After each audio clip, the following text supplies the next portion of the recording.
What's going on, guys? Colin here with Red Beans and Dice. Today I'm going to be doing a playthrough of Dead of Winter. So Dead of Winter is traditionally a 2 to 5 player game.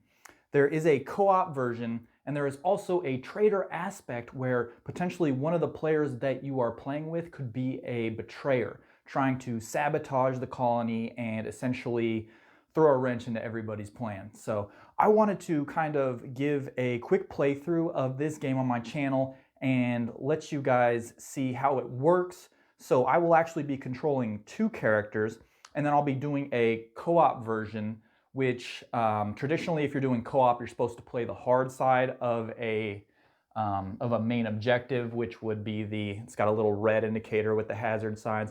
But for speed's sake, I'm going to be playing the normal version of it, just to let you guys know how it works and some of the mechanics and see if it's something that you would yourself like. I've played it 3 times and have had a blast each time.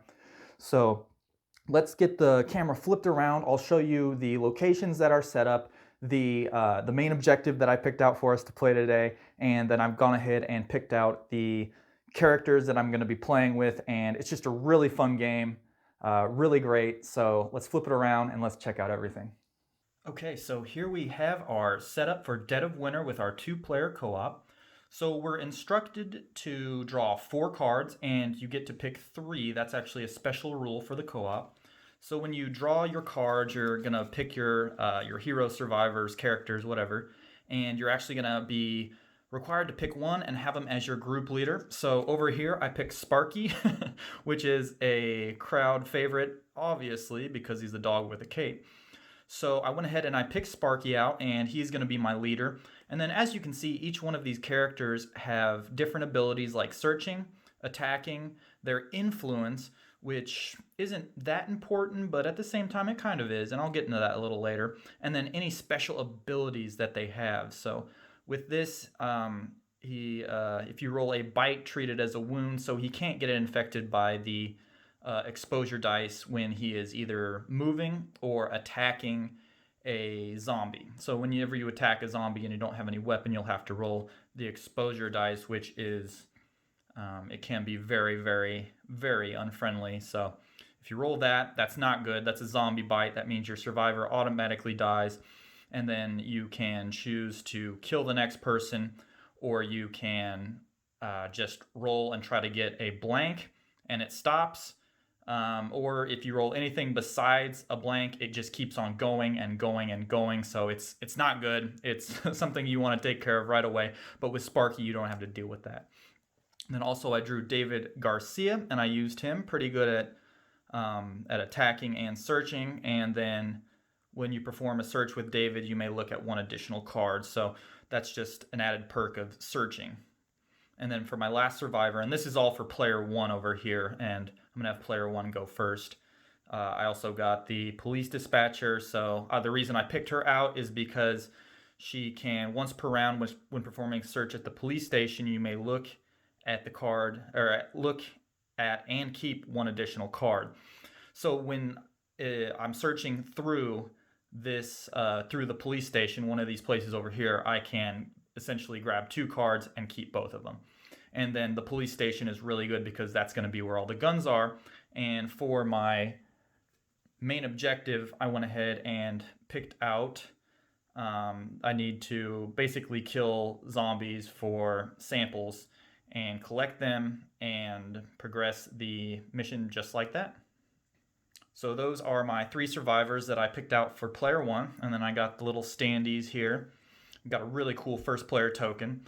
And then the way this game works is you'll actually get action dice. You'll roll them, and for say, let's use Carla right here. So with these 4, 6, and 6 right here, I could use them to either search or perform a combat action and kill a zombie. With this 2 down here, higher numbers are good, obviously. With this 2 down here, I could only use it to search. I need a 4 or higher to perform that. So, and then you would put them over here in your unused action dice. And then as you use them, you would put them over here. And you can use these actions for any one of these 3 survivors. You could literally just use Sparky this whole turn, or put 1 action here, 1 action here, 1 action there. It's just however you want to do it. So those are my survivors that I picked out for player 1. And then over for my player 2, I picked out kind of grumpy looking truck driver here, Rod Miller. And he is going to be my group leader. And then his special ability is when moving Rod, do not roll for exposure. So he is going to be traveling around. Hopefully I can kill some zombies and progress the main objective and win. So he's going to go right there as my group leader.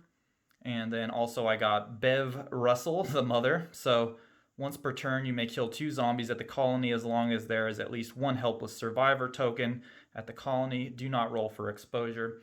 Helpless survivors are going to be these little tokens, and they just mean to represent survivors that are not old enough or strong enough to actually participate, and they essentially take up spots, and you have to feed your survivors at the colony. If you're out and about in one of the locations, you don't actually have to pay food to keep them alive. That's another aspect that we'll go through. So yeah.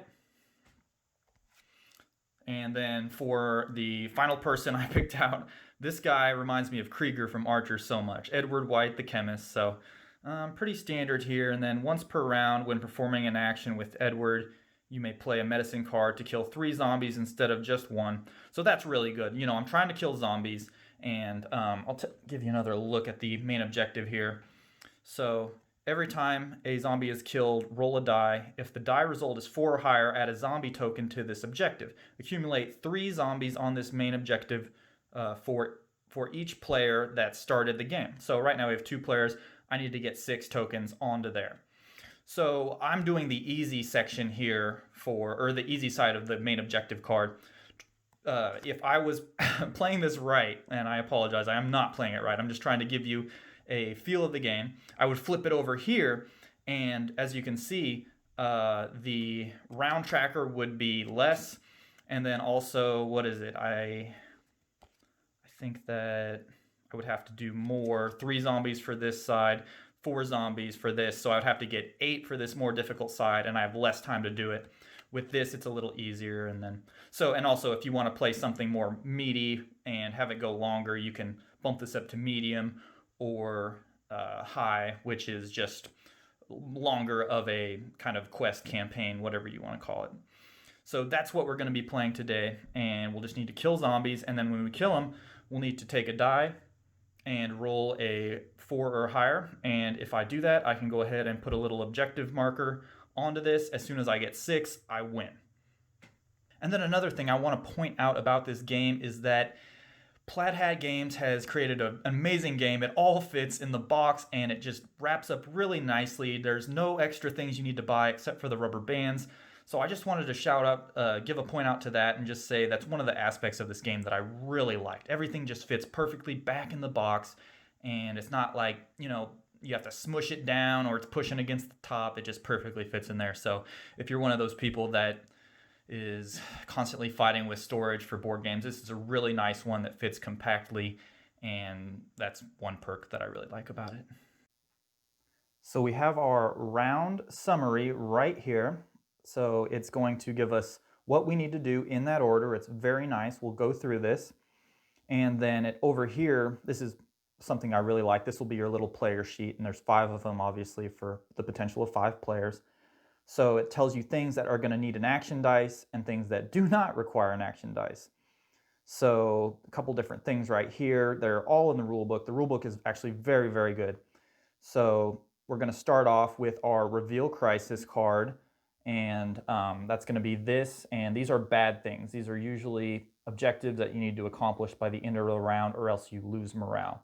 And then also on our card for our main objective, it has the morale set at 6 and the round set at 6. And then also in the description of the card, it says to place 1 zombie in each one of the non-colony locations. So this is the colony up here. This is where our survivors are going to start. And it's going to be empty because it didn't indicate any zombies were going to be there. Just 1 at each one of the locations. And then as you can see, the locations each have different things that you can search for.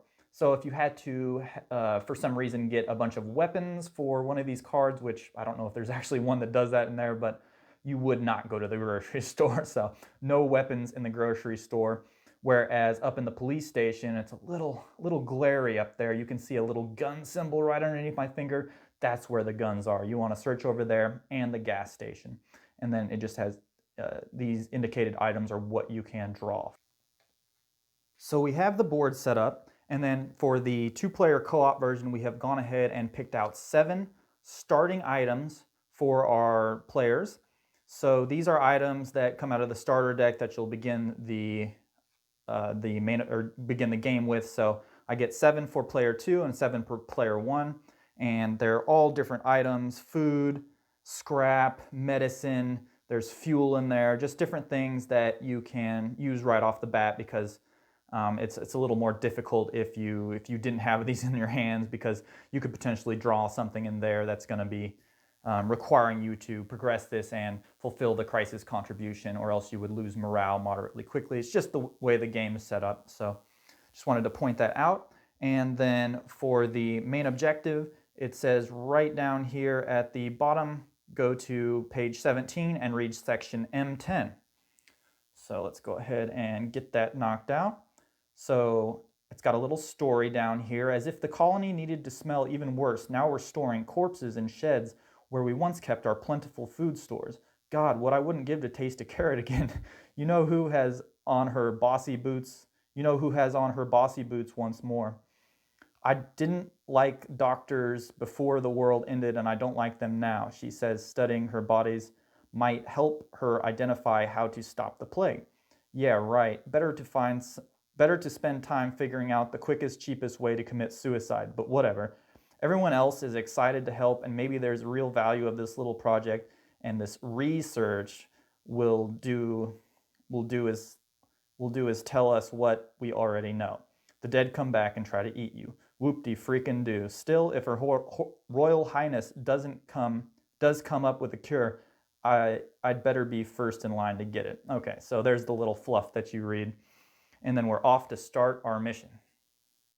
So our first player is going to be going first, obviously. It has this really cool little knife token here that goes for the first player.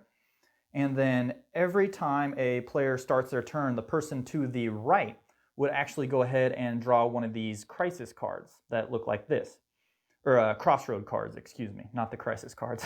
So the crossroad cards are essentially going to be kept secret by the person that draws them, and they are going to read the top part, and if that ever happens, sometimes I think it's like if somebody sneezes or somebody plays a medicine or something weird like that, then you actually read this out loud. You stop the game as is, you say, hey, and stop everybody, and you read this, and then the first player gets to have option 1 or 2, or sometimes there's a group vote, I believe, where you either go thumbs down, thumbs up for everybody, and if there's a tie, the first player token, whoever has that, is the tiebreaker.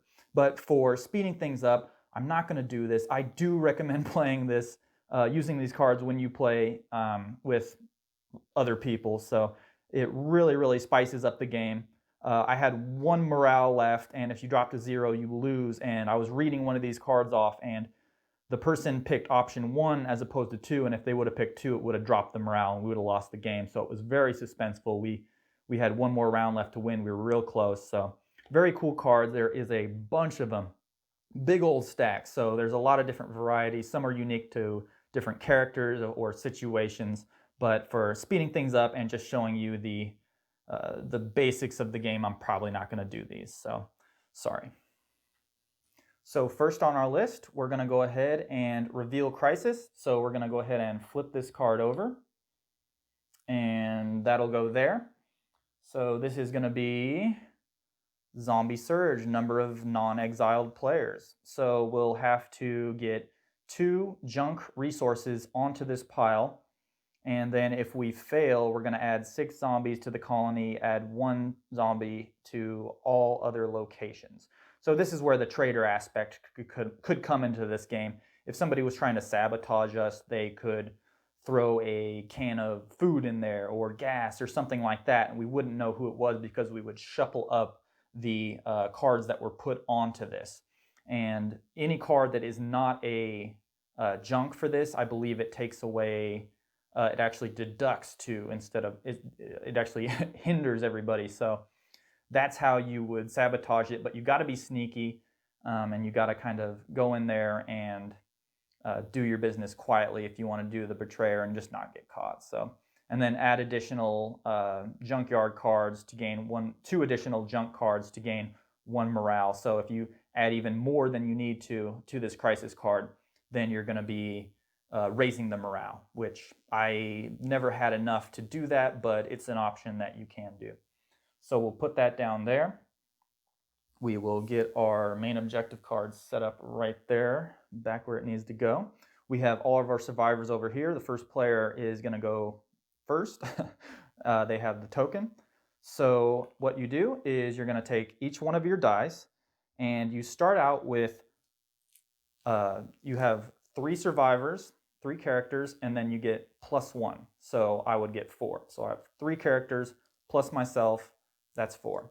And then if you go up in survivors, like say you have 5, you would get 6, and so on and so forth. So you will roll these, and you will, high numbers are good, so try to get high numbers. That was a pretty good roll. So I'll take these and I'll put them down in my unused action pool, and then we'll roll for the second player over here. And we'll take these and put them right over there. So up first, we are going to go over here, and I see no reason to not have Sparky go first. So rolling for exposure with Sparky, if you roll a bite, treat it as a rolled wound. When spreading a bite effect, ignore Sparky. So he is going to move, which does not cost an action. You can move once per turn. I'm going to move with him into the gas station right over here. And then as you can see, there's only 2 spots available for the gas station. So with Sparky, I am going to go ahead and use one of these dice to search. Or excuse me, before I even do that, I moved, so I have to roll for exposure. So this blank means that nothing happened. If I would have rolled this, I would take a wound. Sparky's special ability just takes a wound for that. And then frostbite is pretty bad.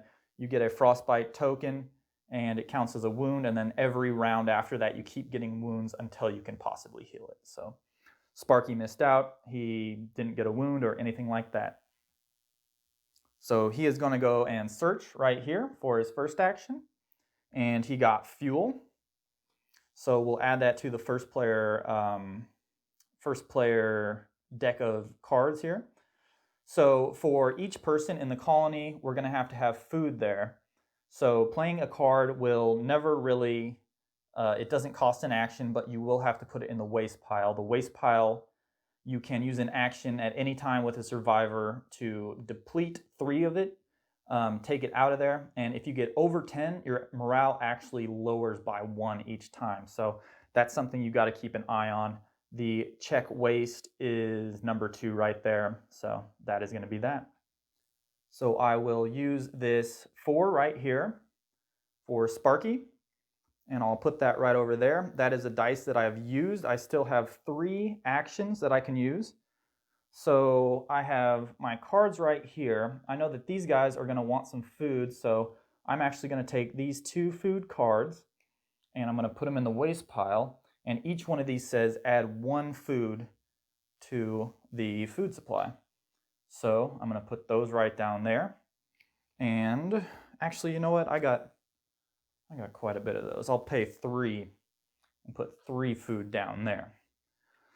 And that doesn't cost an action or anything like that.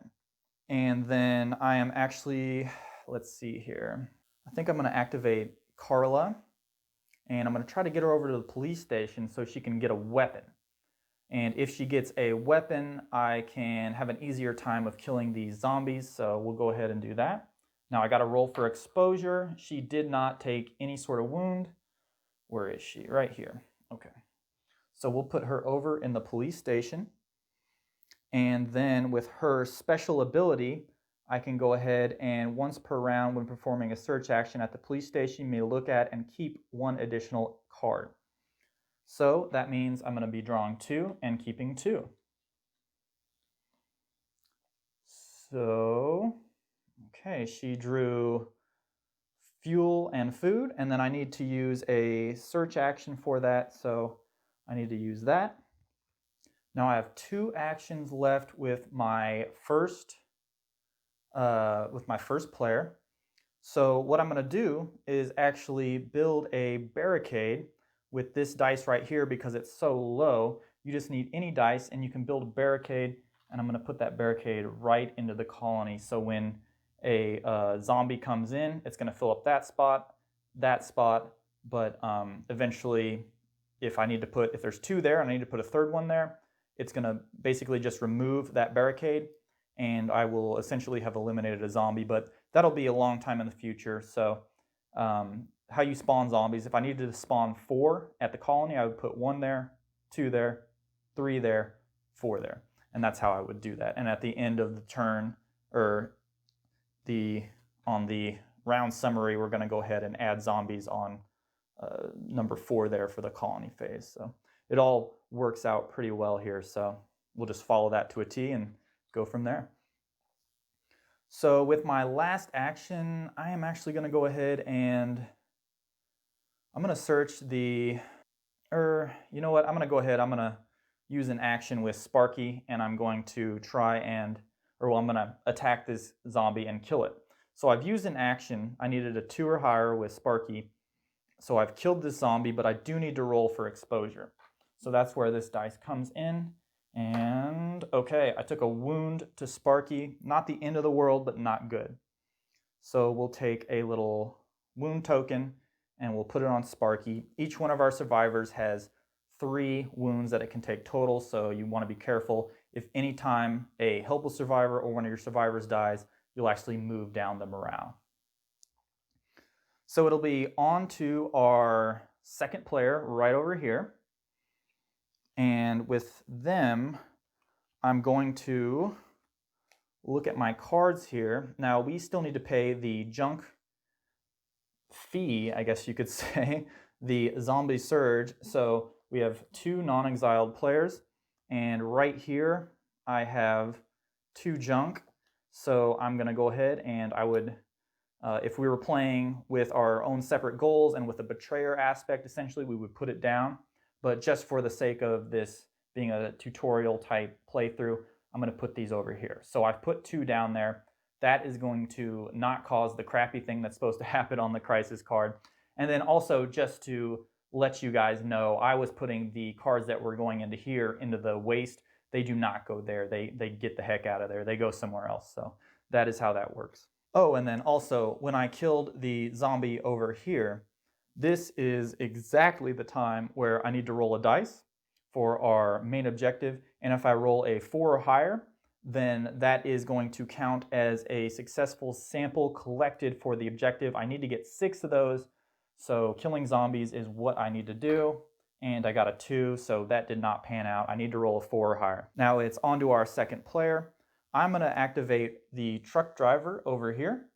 And I'm going to move him right into this little section. So normally the survivor would have to roll for exposure, but Rod Miller, the truck driver, his special ability is when moving Rod, do not roll for exposure. So there's that.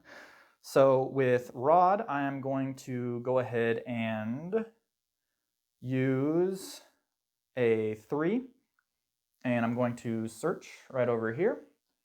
And I got a junk, which is okay, I guess.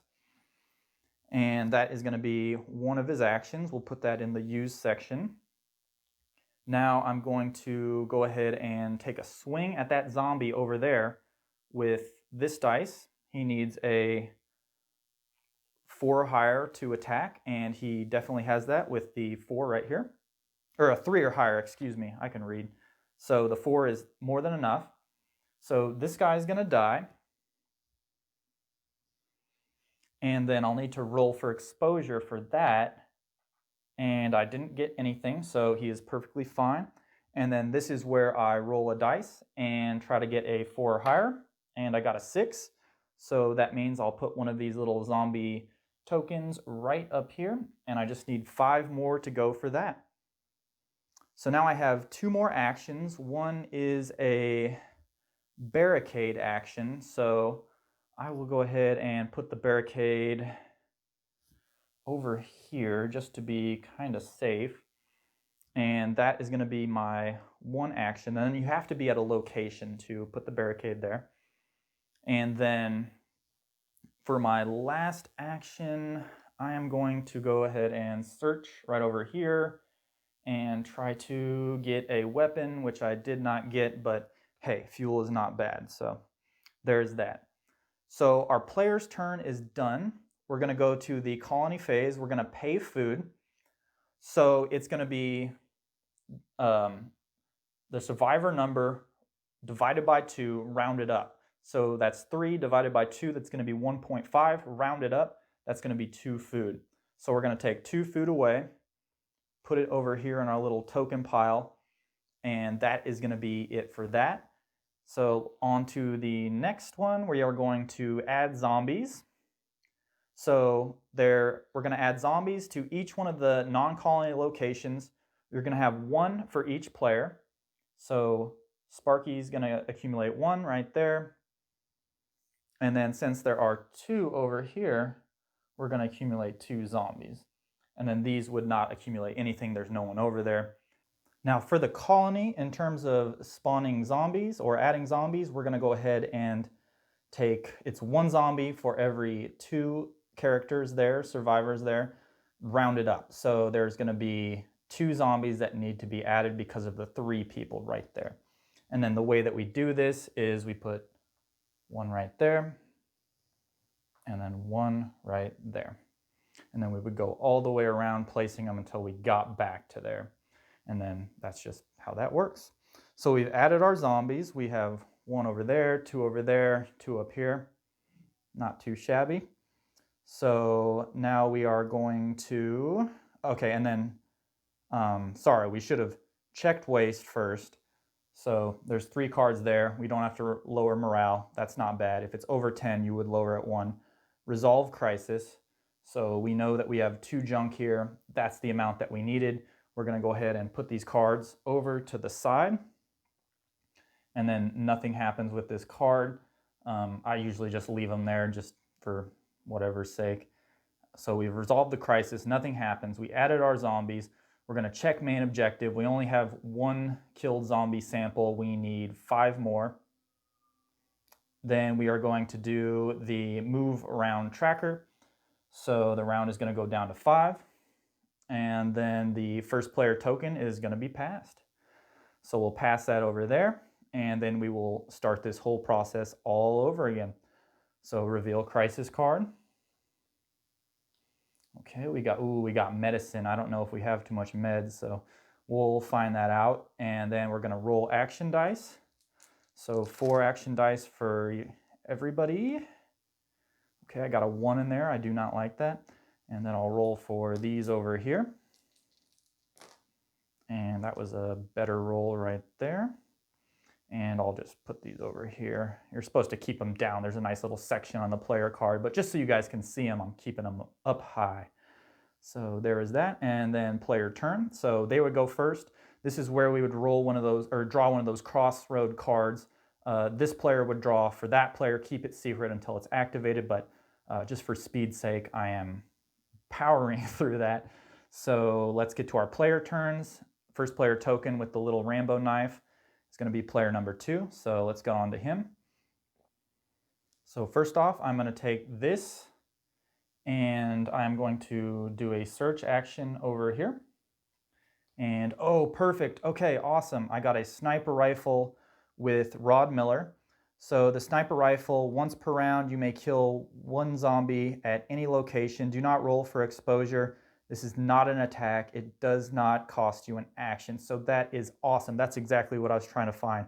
So I will actually equip that onto Rod, and I'm going to go ahead and use that action right off the bat.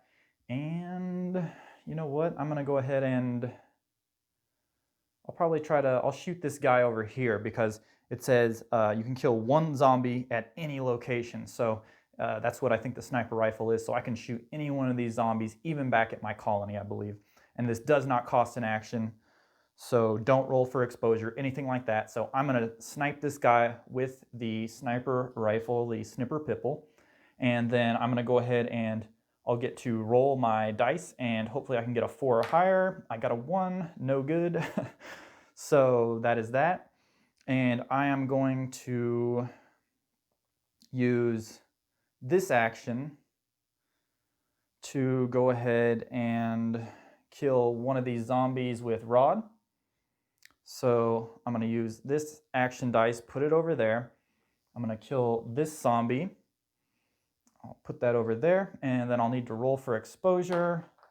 And I got a wound. Okay, so we'll put one little wound right onto Rod Miller, the truck driver. And we will get to roll to see if he gets a sample from the zombie that he killed. Okay, I got a 4, so that is going to be another sample that I get to collect. So I'll put that right over there. And I have 2 more actions down here. So I think, let's see here. I'm going to go ahead and take Edward White, the chemist, and I'm going to move him down into the hospital. And let's see here. I'm going to go ahead and use this dice right here and perform an attack, but not before I roll the exposure dice. Okay, so he got frostbitten. That is not good. So that is going to be essentially 1 wound, and he's going to keep on taking damage each round. So I'll need to either heal that with some medicine or just let him die. I don't know. So I moved him down into the hospital, and then I used that last action over there, jumped the gun a little bit to perform attack, which I will actually need to roll again on the exposure table for, and I didn't get anything on the exposure dice, so he's good there. This guy dies, and then I will roll one of the 6-sided dice, need a 4 or higher. Okay, I got a 6 there, so that is going to be 1 extra token added to this. So awesome possum. So that is 3 out of the 6 that I need for that. And then I have a 2 over here. I think I will, oh man. Okay, so I can go ahead and try and attack one of those zombies over there. I think I'm going to attack the zombie in the number 1 spot. I have a 2 left, and she needs a 2 to attack. So she's at the colony right over here. I'm going to attack that zombie in square or entrance 1 right over there. And I need to roll for exposure. And I got nothing on it, so she is good. This guy dies, or well, looks like a female, so she dies. And then I will get to roll a d6 to see if I get another sample. Okay, 4 or higher, perfect. So this is actually going along pretty quickly. I'm pretty happy about that. So that is going to be all of the action dice for player number 2 spent. So now I'm going to go on to player number 1 over here with Sparky the stunt dog. And let's see, he is all the way up here. Oh, and also before my turn ended, I was going to play, doesn't cost an action. For player number 2, I was going to play these 2 medicines that I had, so to help the crisis be prevented there. So played those 2. Now it is on to player number 1 over here. And I am going to use Sparky, and I'm going to attack that guy right there. So that means that this guy is going to die. I'm going to have to roll on the exposure. And ooh, Sparky got a wound. Okay, so he's got 2. That's not good. You don't want too many people dying because of morale.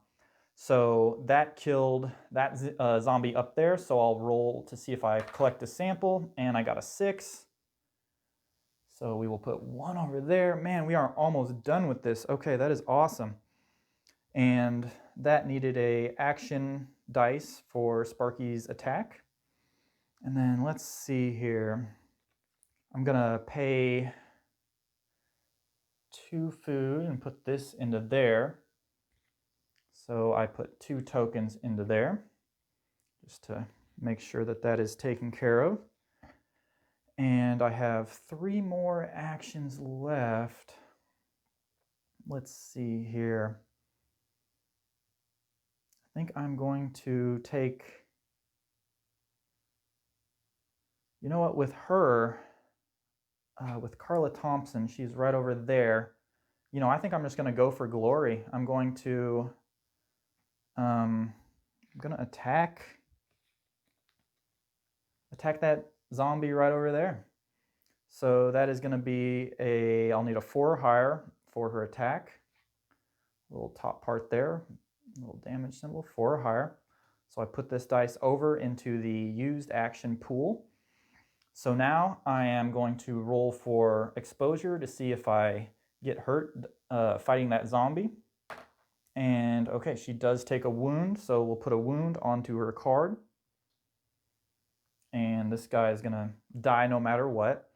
And then I will get to roll a dice to see if I get a 4 or higher, and then if I do get a 4 or higher, I will complete the main objective. We'll have to go through the list all the way down to the bottom and check main objective. That's when you see if you win or not. So you have to go all the way down here. So let's go ahead, and with the way I roll, I probably won't get a 4 or higher, but okay, I got a 5. So perfect. Quick little game. Boom. So I got 6 samples right there. So if the die result is 4 or higher, add a zombie token to this objective, accumulate 3 on the main objective for each player that has started the game. Okay, yeah, that is met. We got 6 right there. So we have 2 more actions right here, but you know what? I'm just gonna forfeit them because I don't think I really need to do anything. I don't think any zombies are gonna be aggressively spawning anywhere. We've already met our crisis deck. So let's see here, player turns are done. We're gonna pay food. We have 2 survivors over there. So I'm gonna go ahead and take one out of our food supply. We're gonna check the waste. So if there's 10 or over cards in here, we would actually lose a morale. And then if I wanted to spend an action, like I had these 2 right over here, I could spend any one of these to take 3 out and just remove it, so it whittles it down. I guess maybe the smell of waste or just having too much trash around the colony can lower morale. I don't know exactly how that works, but we have 5, so we're still in good shape. And let's see here, that was the check waste. We're gonna resolve crisis. We have 2 medicines, which is exactly what we needed. The number of non-exiled players, so there's 2, we needed 2, perfect. We'll put that over to the side. We get rid of those. Like I said, we do not add them to the waste pile. I was doing that wrong the first time and the trash was getting out of control. So, went ahead and resolve crisis. We'll add zombies, so 1 zombie here. There'll be 1 zombie for these 2 people here. 1 zombie here. And then because there's 2 survivors over here at the police station, put 2 right there. That'll be it for the add zombies. And then we're gonna check main objective. We have 6. That means the game has won. So that was a quick little playthrough of Dead of Winter. And like I said, it's not supposed to be played solo. And then if it is played cooperatively, you're supposed to go ahead and take on the more difficult, you know, like the tracker would be down to 3 after the end of this round. And then I would still have to kill 2 more zombies and try to roll a 4 or higher. So it would be a little more competitive, but I just wanted to let you guys get a feel for the game. So Thank you so much for watching my video. If you have any questions about the game, leave them down in the comments. Do you play this yourself? Do you enjoy it? Hit me up down there. Let me know what you're thinking, and have a great day.